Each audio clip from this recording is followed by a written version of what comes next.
નમસ્કાર, money manager એટલે તમારા નાણાંના ચોક્કસ આયોજન માટે અપાતું માર્ગદર્શન અને હું ઝરણા કંટી આપનું સ્વાગત કરું છું આજના મની મેનેજરના આ એપિસોડમાં. મની મેનેજરની અંદર આજે આપણે એક ખાસ વાત કરવાની છે. મધ્યમ વર્ગના એક સળગતા પ્રશ્નને વાચા આપવાની આપણે કોશિશ કરીશું. મધ્યમ વર્ગના લોકો બચત કરે છે, રોકાણ પણ કરે છે, પણ જોઈએ એવા રિટર્ન નથી મેળવી શકતા કે નથી બનાવી શકતા એવા રિટર્ન જેમની એમને ઈચ્છા હોય છે. તો આવું કેમ થાય છે, એવી કઈ ભૂલો થાય છે તે અંગેની આપણે ચર્ચા કરીશું અને આ ચર્ચામાં આપણી સાથે જોડાયા છે પ્રોમોર ફિનટેકના ડિરેક્ટર અને certified financial planner Nisha Sanghvi. નિશાબેન, આપનું સ્વાગત છે સીએનબીસી બજાર પર મની મેનેજરના શોની અંદર. અને જે રીતે મેં ઉલ્લેખ કર્યો કે આ એક મધ્યમ વર્ગનો સળગતો પ્રશ્ન છે, કારણ કે આપણે જોઈએ છે એ લોકો બચત કરવાની કરકસર કરીને બચત કરતા હોય છે, રોકાણ કરવાની પણ પૂરેપૂરી કોશિશ કરતા હોય છે અને એમને ખાસ વેલ્થ ક્રિએશનની જરૂર છે. પણ એવી કઈ ચૂક થઈ જાય છે કે જેને કારણે એ લોકો જેવા ધારેલા હોય એવા રિટર્ન નથી મેળવી શકતા? થેન્ક યુ સો મચ ઝરનાબેન. આપણે અગર ડેટા જોઈએ છે, રિસન્ટ ડેટા એવું કહે છે કે 70% મિડલ ક્લાસ લોકો જે છે એ લોકો ઇન્વેસ્ટમેન્ટ તો કરે છે, પણ વિધાઉટ ગોલ્સ, વિધાઉટ એની ટાર્ગેટ કે એકદમ પ્લાન કર્યા વગર રેન્ડમ ઇન્વેસ્ટમેન્ટ્સ કરે છે. તો એના લીધે આ આ એક પોઈન્ટ છે જેમાં આપણે એક્સપિરિયન્સ કરી શકીએ છીએ કે why middle class is not able to create wealth. અને પછી આપણે કહીએ કે આમાં આગળ શું આપણે આમાં પોઈન્ટ કરી શકીએ છીએ, તો ફાઇનાન્શિયલ અવેરનેસ નથી. આપણે એ અગર એક ક્રિટિકલ મુદ્દો રાખશું અને એને આપણે કન્સિડર કરશું તો એ financial literacy will become core to financial wealth creation. Inflation inflation જ્યારે આપણે કહીએ છીએ મહેંગાઈ, ઇન્ફ્લેશનનું પ્રેશર હંમેશા જ રહે છે. આપણે કંઈ પણ ઇન્વેસ્ટમેન્ટ ચૂઝ કરીએ છીએ તો એને ઇન્ફ્લેશન બીટ કરે છે કે નહીં એ ધ્યાનમાં નથી રાખતા. પછી આપણે લાઇફસ્ટાઇલ અપગ્રેડ. ઝરનાબેન, આ સૌથી ઇમ્પોર્ટન્ટ પાર્ટ છે, લાઇફસ્ટાઇલ અપગ્રેડ. આપણે સેલેરી આવવાની હોય 1 તારીખે, આપણે એની પહેલાં રેડી હોઈએ છીએ કે આપણે ખર્ચા ક્યાં ક્યાં કરવા છે. અને સ્પેશિયલી લાઇફસ્ટાઇલ, કેમ કે મારા કલીગ પાસે કે મારી ફ્રેન્ડ પાસે આ XYZ વસ્તુ છે કે આ બ્રાન્ડ છે તો મારી પાસે હોવી જ જોઈએ. આ લાઇફસ્ટાઇલ પ્રેશર જે આપણે કહીએ ને એ આટલું મોટું છે ઝરનાબેન, જેના લીધે કે લોકો ફટાફટ અપગ્રેડ્સ કરે છે અને એ પણ એક ટ્રેપ હોય છે. અને લાસ્ટ પોઈન્ટ આનો આ છે કે ફિનટેક અને ક્રેડિટ એપ્સ જે આપણને એકદમ ટેમ્પ્ટ કરે છે કે buy now pay later, 0% EMIs, આ પણ એક મોટો ટ્રેપ છે જેનાથી આપણે મિડલ ક્લાસ ક્યારે પણ વેલ્થ ક્રિએશન નથી જ કરી શકતું. ઓકે, તો આ આપણે એક કહીએ કે મુખ્ય સમસ્યા ક્યાં ભૂલ થતી હોય છે એની અહીંયા આગળથી ખાસ કરીને વાત કરી છે. તો એક આ નાણાકીય જાગૃતતા લાવવાની ખાસથી એવી જરૂર છે. અને આ બીજો જે આ મહત્વનો મુદ્દો નિશાબેને જે ઉલ્લેખ કર્યો કે આ જે બધી એપ છે એનાથી આપણે કોઈક વખત કરતાં કદાચ આપણે કહી શકીએ ઘણી વખત આપણે ખોટી વસ્તુઓ, ખોટા ખર્ચા કે બિનવિચારી વસ્તુઓ પણ ખરીદી લેતા હોઈએ છીએ. તો આ બધા ઉપર આપણે થોડીક નજર ખાસ રાખવી પડશે અને આને ઘટાડવું પડશે. પણ નિશાબેન, એક મહત્વની વાત જે તમે કરી કે આપણે સેલરી આવતી હોય એના પહેલાં એ વિચારી લેતા હોઈએ છીએ કે આપણે ક્યાં ખર્ચો કરવાનો છે. હવે મધ્યમ વર્ગના ઘણા બધા પરિવારોમાં એવું થતું હોય છે કે આપણે કહીએ ને કે એક પગારથી બીજા પગારની વચ્ચે એ લોકોનું એટલું બધું કટ્ટુકટ આયોજન હોય છે કે કોઈક વખત જો પગાર આવવામાં 1-2 દિવસ મોડું થઈ જાય અથવા છેલ્લા અઠવાડિયામાં એમને થોડી મુશ્કેલી થતી હોય છે કે આવું કંઈક મોડું થઈ જાય તો મુશ્કેલી આવતી હોય છે, કે કોઈક વખત કોઈ કારણસર એ આવક ઓછી આવે તો પણ મુશ્કેલી આવતી હોય છે. તો આવી સ્થિતિ ન બને એને માટે આપણે શું કરવું જોઈએ? અને આ મુદ્દો પણ એક જે આપણે કહીએ કે આવી રીતે રમવું એ પણ એક આવી ભૂલ હોઈ શકે. સો ઝરનાબેન, આપણે કોમન મિસ્ટેક્સની વાત કરીએ તો તમે બહુ રાઇટલી કીધું કે લિવિંગ પેચેક ટુ પેચેક, કે સેલરીથી સેલરી એટલે 1 તારીખથી 1 તારીખ સુધી આપણે જીવતા હોઈએ છીએ કે પેચેક ટુ પેચેક આપણે જીવવું છે. પણ એ કેમ એવું સિચ્યુએશન થઈ જાય છે? અને મેક્સિમમ લોકો આ કેટેગરીમાં ફોલ થશે જ્યાં પર આપણે પ્લાનિંગ જ નથી કરતા કે બજેટ એક્સપેન્સ, કે આપણે કેટલો ખર્ચો કરવો છે, કે બજેટિંગ કે ઇનકમિંગ કેટલું છે અને આઉટગોઈંગ કેટલું થવાનું છે. અગર તમે એ બજેટ બનાવશો તો એ સૌથી ઇમ્પોર્ટન્ટ રહેશે કે જે તમને બેસ આપશે કે ચોથા અઠવાડિયામાં પણ તમારી પાસે બેન્ડવિથ રહેશે, લિક્વિડિટી રહેશે, પ્લસ તમે જ્યારે આગળ વાત કરો કે આપણે બિકોઝ આપણે આની પહેલાં વાત કરી કે ફિનટેક એપ્સ છે કે લાઇફસ્ટાઇલ એપ્લિકેશન્સ છે કે આપણે શોપિંગ કરતા હોઈએ છીએ ઓનલાઈન, તો એ બધું આપણે buy now pay later 0% EMI એ બધું કરતા હોય છે, તો એના લીધે EMI ચાલુ હોય છે. ઝરનાબેન, આ એક મોટો પ્રોબ્લેમ છે કે EMI આઈ મીન સેલરીડ ક્લાસ કે મિડલ ક્લાસ આપણે કહીએ, they are so use to paying EMIs. આપણે ડેટ ફ્રી કેમ નથી રહી શકતા? એ એક બહુ ઇમ્પોર્ટન્ટ મુદ્દો છે જે આપણે ધ્યાનમાં રાખવું જોઈએ. કે હવે તમે કીધું કે EMI કેવી હોય, જનરલી હાઉસિંગ લોન હોય, કેમ કે ઘર લીધું હોય, કાર લોન, ગેજેટ EMIs, કે આપણે fridge, TV, washing machine, mobile phones બધું જ આપણે EMI પર લેતા હોય છે. તો આપણે આ વસ્તુ પ્લાન નથી કરતા. અને ઇમરજન્સી ફંડ કે આપણે જે કોન્ટિન્જન્સી કહેતા હોય છે કે one of the important aspect of financial planning છે, તો એ પણ નથી કરતા. એના લીધે આ મિસ્ટેક થાય છે by living paycheck to paycheck. હવે આને ફિક્સ કેવી રીતે કરી શકાય? કે 3 બકેટ બનાવો, 50-30-20 રૂલ યુઝ કરીને. 50% આપણે સ્પેન્ડ કરશું નીડ્સ માટે, જે જરૂરિયાતની વસ્તુ છે, રોટી, કપડાં, મકાન. પછી આવે આપણે 30% પર વોન્ટ્સ ઉપર. તો એ 30%નું વોન્ટ્સનું બકેટ એવું ડિઝાઇન હોવું જોઈએ ઝરનાબેન, જેમાં આપણે કે પ્લાન્ડ છે કે આપણે 6 મહિનામાં આપણે સ્કૂલની ફીસ ભરવાની છે, કે આપણે ત્યોહાર છે તો આપણે ઘર માટે અમુક વસ્તુ લેવાની છે, અને 20% છે એ સેવિંગ્સ અને ઇન્વેસ્ટમેન્ટ માટે જવી જોઈએ. ભલે આપણે રૂલ કહેતી વખતે 50-30-20 કહેતા હોઈએ છીએ, પણ 20% જે છે ને ઝરનાબેન, એ સૌથી પહેલાં જવું જોઈએ. આ મહત્વની વાત છે કે સૌથી પહેલાં તમારે બચત કરી લેવાની છે અને ત્યાર પછી ખર્ચા કરો. જો આ તમે કરી શકશો તો ચોક્કસપણે સમૃદ્ધિ સર્જન થવાનું જ છે. આ એક એવો મુખ્ય રૂલ છે કે જેને તમે ચોક્કસપણે ફોલો કરશો તો ચોક્કસથી ફાયદો મળશે. હવે નિશાબેન, એક બીજો ને મહત્વનો સવાલ એ છે કે એક સામાન્ય રીતે મેં જોયું છે કે જે મધ્યમ વર્ગના લોકો છે એ રોકાણ કરવા માટે ઇક્વિટીથી થોડુંક દૂરી બનાવીને રાખતા હોય છે, થોડા ડરતા હોય છે અને એમની પહેલી પસંદગી એફડી જ બનતી હોય છે. યસ. તો આને તમે કેવી રીતે જુઓ છો? આ એ યોગ્ય માર્ગ છે એમના બચત કરવાનો કે રોકાણ કરવાનો, કે અહીંયા પણ કોઈ ચૂક થાય છે? ઝરનાબેન, બહુ મોટી ચૂક થાય છે. કેમ કે તમારી પાસે પૈસા વધ્યા અને તમે ફિક્સ ડિપોઝિટ કરી દીધી, તો એ ફિક્સ ડિપોઝિટ કરવા માટે નાહી તમારે બેંકમાં જવાની જરૂર પડે છે, નાહી તમારે કોઈની એડવાઇસ લેવાની જરૂર પડે છે. પૈસા છે, તમે ઓનલાઈન જઈને તમે એપ્લિકેશનમાં જઈને તમે FD ક્રિએટ કરી નાખી, ઇટ ઇઝ અ નો બ્રેનર. પણ જ્યારે આપણે FD ક્રિએટ કરીએ છીએ ઝરનાબેન, આમાં પ્રોબ્લેમ શું છે કે will it bit inflation? Will it take care તમારા ગોલ્સને ટેક કેર કરશે?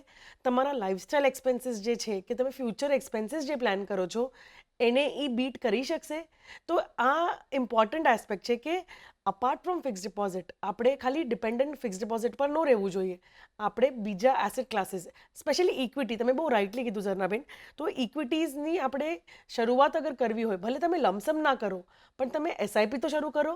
અને પછી તમે આગળ મને એ પણ કહી શકો છો કે નિશાબેન, આ બહુ જ કન્ફ્યુઝિંગ હોય છે, આટલી બધી મ્યુચ્યુઅલ ફંડ કંપનીઝ છે, આટલા બધા સ્ટોક્સ છે, તો કેવી રીતે કરીએ? તો આપણે સિમ્પલ વસ્તુ કહીએ ઝરનાબેન કે SIP સ્ટાર્ટ કરો in any index fund. Nifty index ફંડમાં તમે કરી શકો છો કે તમને કોઈ ગમતું નિફ્ટી નેક્સ્ટ 50 છે, એવા ઘણા બધા ઇન્ડેક્સીસ છે. ઇન્ડેક્સથી ઇન્વેસ્ટમેન્ટ શરૂ કરવાનો એડવાન્ટેજ એ રહેશે કે લાર્જ કેપ, બેસિકલી બ્લુ ચિપ્સમાં ઇન્વેસ્ટમેન્ટ થશે અને એનું એક્સપોઝર તમને એક નાના અમાઉન્ટથી પણ મળી શકશે. અને હવે તો કેટલી બધી મ્યુચ્યુઅલ ફંડ કંપનીઝ અલાવ કરે છે સ્ટાર્ટ SIP બાય ₹100. હમ. 100 પણ તમે, તો આમાં તમને હવે બહાનો જ નથી આપવાનો કે આપણે ઇન્વેસ્ટમેન્ટ કે સેવિંગ્સ નથી કરી શકતા, રાઈટ? તો ડાયવર્સિફિકેશન પણ જરૂરી છે. તો ફક્ત ફિક્સ ડિપોઝિટ, બધા પૈસા ફિક્સ ડિપોઝિટમાં હોય તો તમને ગ્રોથ નહીં થાય, વેલ્થ ક્રિએટ નહીં થાય. અને સિસ્ટમેટિક વિડ્રોઅલ પ્લાન, SWP જે છે, એ આપણને આજે ફક્ત આ 3 અક્ષર લાગે છે, પણ ઝરનાબેન, આ આટલો મોટો કોન્સેપ્ટ છે જે ઇવેન્ચ્યુઅલી આપણે પ્રાઇવેટ સર્વિસીસમાં અગર કામ કરતા હોઈએ તો પેન્શન નહીં મળે. આપણું પેન્શન ક્રિએટ કરવા માટે આજથી SIP કરશો તો ફ્યુચરમાં SWP તમને કામ આવશે. ઓકે, તો ખાસ ધ્યાન રાખો, અત્યારે તમારે SIP કરવાની છે, અત્યારે SIP કરવાનું છે, પછી તમે SWP કરશો. અને આ બધી વસ્તુ થોડી જાણી લો, સમજી લો. જરા પણ આ એટલી ગૂંચવાડા ભણી કે એટલી મુશ્કેલ નથી, અને નાનામાં નાની રકમ, છોટી SIPની પણ શરૂઆત થઈ ગઈ છે. તો હવે તમારી પાસે કોઈ બહાનું નથી, તમારે આ રીતે ઇન્વેસ્ટમેન્ટ કરવાની શરૂઆત કરવાની છે. જો શરૂઆત કરવી છે તો ઇન્ડેક્સ ફંડથી પણ કરી દો, તો તમને આ ચોક્કસપણે આનો લાભ તમે લઈ શકો છો. હવે નિશાબેન, આગળનો મુદ્દો જે આપણે વાત કરવાના છે, જે ઘણા બધા દ્વારા એક ભૂલ થતી હોય છે કે ઇન્સ્યોરન્સ નથી હોતો કે પૂરતો નથી હોતો, અને એની આપણે ખાસી એવી ચર્ચા કરતા હોય છે, અને તમારી તો ખાસ આ સબ્જેક્ટમાં એક્સપર્ટીઝ છે. તો ઇન્સ્યોરન્સને લઈને તમારે શું કહેવું છે? ઝરામીન, આ another very commonly done mistake છે, ઓવર ઇન્શ્યોરિંગ ઓર મિસ બાઇંગ ઇન્શ્યોરન્સ. બેઝિકલી જ્યારે પણ આપણે ઇન્વેસ્ટમેન્ટ કરીએ છીએ તો એ ઇન્શ્યોરન્સમાં ઇન્વેસ્ટ કરો છો એ મોટી ભૂલ. ઇન્વેસ્ટમેન્ટ અને ઇન્શ્યોરન્સ મિક્સ ન કરવું જોઈએ ક્યારે પણ. આપણે લાઈફ ઇન્શ્યોરન્સ લેવું હોય તો ટર્મ પ્લાન લેવાનું, અને ફેમિલીને હેલ્થ ઇન્શ્યોરન્સ લેવાનું apart from the company cover. Maximum middle ક્લાસની સેવિંગ્સ ક્યારે ખતમ થઈ જાય? તમે હેલ્થ ઇન્શ્યોરન્સ ના લીધો હોય અને કંપનીનો કવર પૂરતો 3 લાખ જેટલો હોય કે 2 લાખ જેટલો હોય, બરાબર, અને એક બીમારી એક જણને આવી, તમે 2 થી 3 લાખ રૂપિયા જમા કર્યા હતા, એ બધા એમાં ખર્ચ થઈ ગયા. તો દેટ્સ અ મિસ્ટેક. અગર એની જગ્યા પર આપણે 10-15 હજાર રૂપિયાનું પ્રીમિયમ ભરીએ વર્ષનું, તો એ ફાયદો ન રહે, બરાબર. તો એ હેલ્થ ઇન્શ્યોરન્સ પર આપણે ફોકસ નથી કરતા એઝ અ મિડલ ક્લાસ. તો એ ઇમ્પોર્ટન્ટ છે કે આપણે સફિશિયન્ટ કવર લઈએ. તો અને અંડર ઇન્શ્યોરન્સ પણ એક બહુ મોટો પ્રોબ્લેમ છે. સ્ટાન્ડર્ડલી શું કે બધા, મારી પાસે ટર્મ કવર છે અને હેલ્થ ઇન્શ્યોરન્સ પણ છે, પણ કેટલો છે? તમે ક્યારેય નોટિસ કર્યો છે, કાઉન્ટ કર્યો છે? તો કેટલો હોવો જોઈએ? 10 times of your annual income.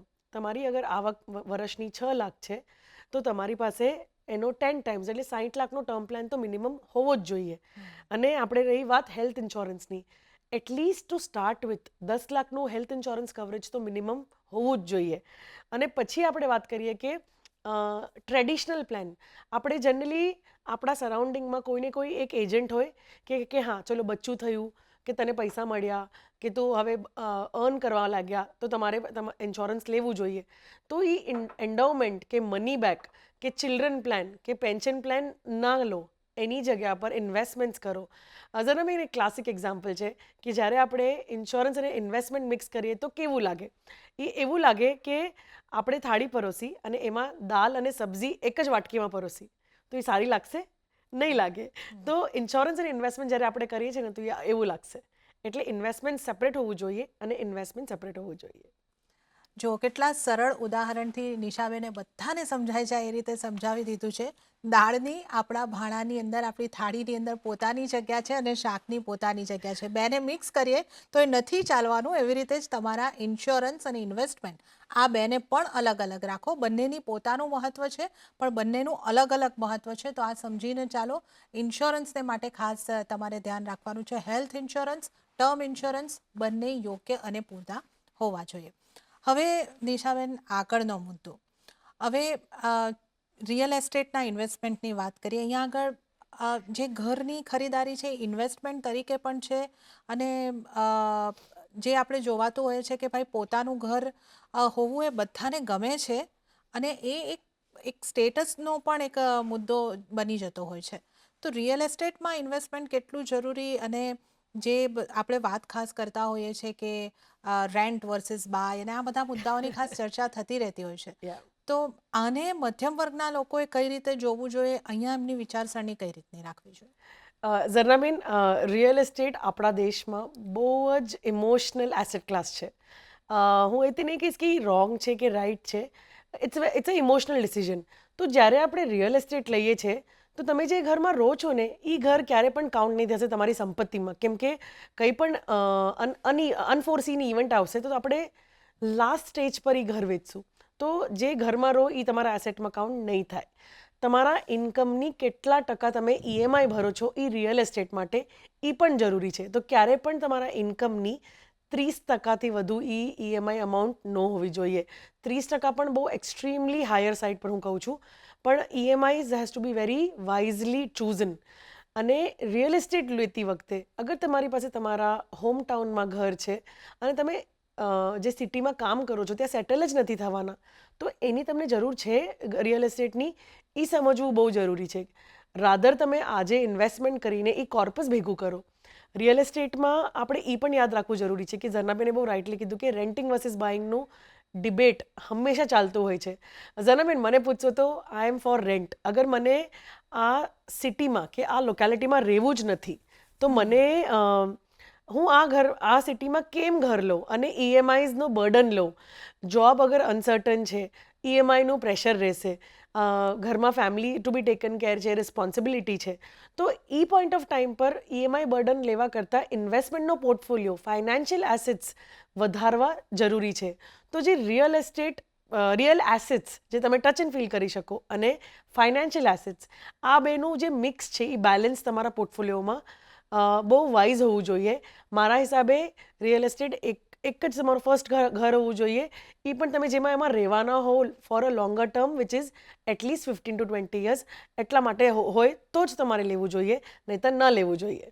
જે આપણે મધ્યમ વર્ગના સળગતા પ્રશ્નોની વાત કરી રહ્યા છે કે કેમ એમનું સમૃદ્ધિ સર્જન નથી થઈ શકતું અને મુદ્દાવાર આપણે ચર્ચા કરી રહ્યા છે. હવે રિટાયરમેન્ટની પ્લાનિંગ આપની આપણે વાત નિશાબેન કરવી છે, કારણ કે ઘણી વખત એવું હોય છે કે રિટાયરમેન્ટનું પ્લાનિંગ માં નથી કરવામાં આવતું, એને માટે ઇન્વેસ્ટમેન્ટ આગળથી નથી કરવામાં આવતા, ઘણીવાર મોડી એ અંગે વિચાર કરવામાં આવે છે. આમાં આપણે આખો એક એપિસોડ કરી શકીએ એટલો મોટો મુદ્દો છે, પણ આપ જો અમને સમજાવી શકો કે રિટાયરમેન્ટ પ્લાનિંગ કેટલું મહત્વનું ને એને લઈને કેવી ભૂલો થઈ જાય છે. જરા મેં આ પોઈન્ટ એક્સપ્લેન કરવા માટે એક સિમ્પલ એક્ઝામ્પલ આપણી સામે છે. બાગબાન મૂવી હતું. અમિતાભ બચ્ચનજીએ એમના રિટાયરમેન્ટના થોડા સમય પહેલાં દીકરાને ગાડી લેવી હતી, એટલે ડાઉન પેમેન્ટ માટે એમનો છેલ્લો જે ઈપીએફનો પૈસા જમા કરેલા હતા એ પણ એને દીકરાને આપી દીધા, બિકોઝ સનને ગાડી લેવી હતી. Most ignorant thing that most of the middle class do is આ કે આપણે રિટાયરમેન્ટની વાત વિચાર જ ન કર્યો. એમને વિચાર જ ન કર્યો કે હું રિટાયર, એમને એવું હતું કે મારા 3 દીકરા છે, હું રિટાયર ખુશી થઈશ. તો આ મને એટલું જ કેવું છે આ પોઈન્ટ ઉપર કે આવી મિસ્ટેક્સ ન કરવી જોઈએ. આપણે રિટાયરમેન્ટ પ્લાનિંગ કન્ટિન્યુ રાખવું જોઈએ. એનપીએસ છે, સિપ છે, આ બે કન્ટિન્યુ રાખો. ઈપીએફ આપણને સેલરી પોસ્ટ ઈપીએફ ડિડક્શન જ આવે છે, તો આપણે ઈ પણ કાઉન્ટ નહીં કરવાનું કે આપણા એસેટ્સમાં છે, કેમ કે એ એક મોટો પૈસો બને છે તમારા રિટાયરમેન્ટ વખતે. અને સૌથી ઇમ્પોર્ટન્ટ છે કે રિટાયરમેન્ટ કે નોટ બી એન ઇગ્નોર્ડ ગોલ. આપણે પેન્શન્સ નથી, આપણે લાંબુ જીવવાના છે, તો એ લાંબુ જીવવા માટે પૈસા જ જોશે અને પૈસા જ પૈસાનું કામ કરે છે. ઓકે, તો આ આપણે એક રિટાયરમેન્ટને લઈને તમારા રોકાણ છે એનું પહેલાંથી આયોજન કરો. જો તમે યંગ છો તો તમે જેટલું જલ્દી શરૂ કરશો એટલું સારું થશે. અને એક નાના ઉદાહરણથી નિશાબેને આ સરસ રીતે સમજાવ્યું છે. અને નિશાબેન, આપણે એક શરૂઆતમાં વાત કરી હતી કે અમુક એપ અને જે આપણને ક્રેડિટ લેવાની સુવિધા મળતી હોય છે એને કારણે અમુક ખર્ચાઓ થઈ જતા હોય છે. તો આ તો સ્વાભાવિકપણે એક આપણે જેને કહી શકીએ કે કુટેવ જેવી વસ્તુ થઈ ગઈ છે. આને માટે આપ શું સમજાવશો? જનાબેન, જ્યારે પણ આપણે એવું લાગે કે 0% ઇન્ટરેસ્ટ ઈએમઆઈ પર તમે લો કે તમે બાય નાઉ પે લેટર કરો, એવું કશું there is no free lunch. આપણને એમાં એ બધું કોસ્ટ આપણે જે પ્રાઇસ પર લઈએ છીએ એ ઇન્ક્લુડેડ જ હોય છે. તો બહુ ઇમ્પોર્ટન્ટ છે કે લોકો જે તરીકેથી ક્રેડિટ યુઝ કરે છે, જે પેમેન્ટ્સ થાય છે, કે જે ઇન્ટરેસ્ટ રેટ્સ આપણને એપ્લિકેબલ થાય છે, આપણે ભૂલી જઈએ છીએ. અગર આપણે ક્રેડિટ કાર્ડ આપણે પેમેન્ટ નથી કરતા તો 4% મંથલી હોય છે ઝરનાબેન. 4% મંથલી ઇઝ 48% એન્યુઅલી, અગર તમે ક્રેડિટ કાર્ડ પેમેન્ટ નથી કરતા તો. અને એના લીધે આપણો ક્રેડિટ સ્કોર ઇમ્પેક્ટ થાય છે. તો આપણને જ્યારે એકચ્યુઅલીમાં હાઉસિંગ લોન કે એજ્યુકેશન લોન જોતી હોય છે તો નથી મળતી, કેમ કે ક્રેડિટ સ્કોર જ નથી હોતો તમારો. તો આ એક ઇમ્પોર્ટન્ટ પોઈન્ટ હોય છે કે relying and using apps which are going to burden your wealth creation part. તો ઇમ્પોર્ટન્ટ છે તમે તમારો ક્રેડિટ સ્કોર એકદમ ટ્રેક કરવો જોઈએ રેગ્યુલરલી. તમે તમારી ક્રેડિટ છે જ્યારે પણ તમે યુઝ કરો છો કે તમે કાર્ડ સ્વાઇપ કર્યું તો તમે ફૂલ પેમેન્ટ્સ કરો. અને સૌથી ઇમ્પોર્ટન્ટ ઝરનાબેન, ડીલેડ ગ્રેટિફિકેશન. આપણે આજે કાર્ડ સ્વાઇપ કર્યું કેમ કે મને આજે ફોન લેવો છે, રાધર હું આજથી 6 મહિના પૈસા સેવ કરું અને પછી બાય કરું, એની ખુશી અલગ રહેશે. એટલે delayed gratification is very very important. Okay, તો આવા વણ વિચાર્યા ખર્ચા ન કરો. જે ખર્ચાને તમે થોડું લોન લીધા વગર, ઉધારી લીધા વગર થોડા મોડા કરશો તો એનો એક અનેરો આનંદ તમને મળશે અને તમારા આ નાણાકીય આયોજનમાં, સમૃદ્ધિના સર્જનમાં પણ તમારો માર્ગ સરળ બની શકે છે.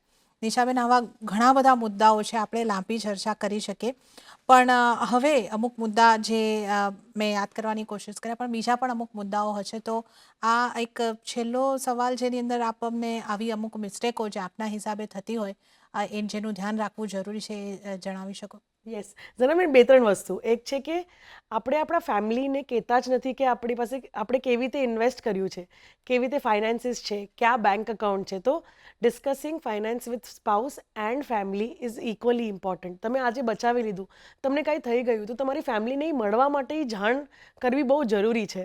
રાઇટિંગ અ વિલ, આપણે એસ્ટેટ પ્લાનિંગ કરતા જ નથી.